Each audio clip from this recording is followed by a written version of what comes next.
Narmad university ફરી વિવાદમાં boys હોસ્ટેલની પાસેથી દારૂની ખાલી બોટલ અને સિગારેટના પેકેટ મળ્યા।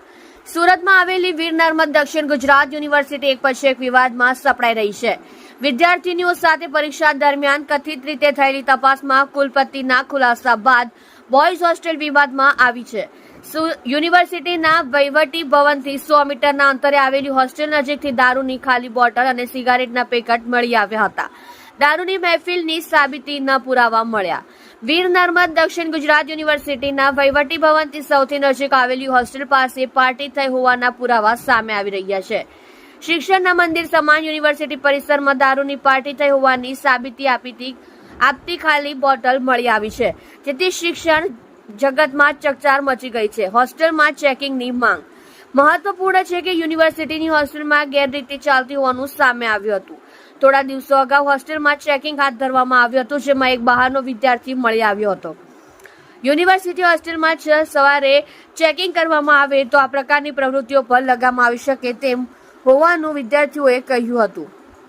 જે બોટલ મળી આવી હતી 15 દિવસ પહેલાં, એના સંદર્ભની અંદર તાત્કાલિક જે હોસ્ટેલની સિક્યુરિટી હતી એ ડબલ કરી દેવામાં આવી હતી।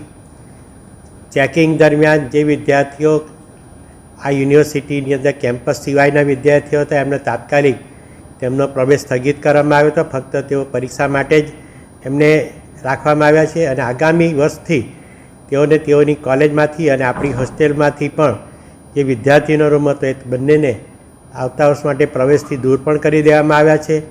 સિક્યુરિટી એજન્સી, સાફ સફાઈ એજન્સીને પણ અને અમારી હોસ્ટેલ વિભાગ બધાને જ લિખિતમાં નોટિસ પણ આપવામાં આવી છે અને વધારે કડક પગલાં લઈ શકાય એ માટે અમે આજે જ એને માટે મિટિંગ પણ બોલાવી છે બધા વિભાગની। અને આની સાથે અમારા કેમ્પસમાં જે સમરસ હોસ્ટેલ આવેલી છે જેની અંદર 1000 વિદ્યાર્થીઓ રહે છે, આ વિદ્યાર્થીઓ અલગ અલગ રીતે આવી પ્રવૃત્તિ કરીને આ જે છે એ ત્યાં નાખી જતા હોય છે, તો તે વિભાગને પણ અમે જરૂરી નોટિસ આપીને એમને સામે પણ જરૂરી કાર્યવાહી શરૂ કરી છે। સર, કેટલી ગંભીર બાબત કહે છે કે બહારના વિદ્યાર્થીઓ કેમ્પસમાં આવે તો કેટલું મોટું નુકસાન થઈ શકે છે? એ કેમ્પસની અંદર વિદ્યાર્થીનીઓ પણ ફરતી હોય છે।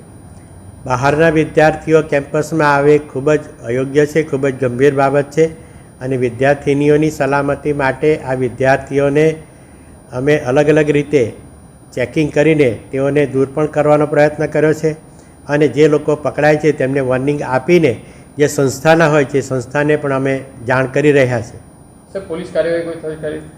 ના, આ સંદર્ભની અંદર આ વિદ્યાર્થીઓનું કેરિયર બગડે એને માટે માત્ર જે સંસ્થાના હોય તે સંસ્થાને અમે જાણ કરતા હોય છે અને એના વાલીઓને પણ અમે ફક્ત મૌખિક રીતે જાણ કરતા હોય છે।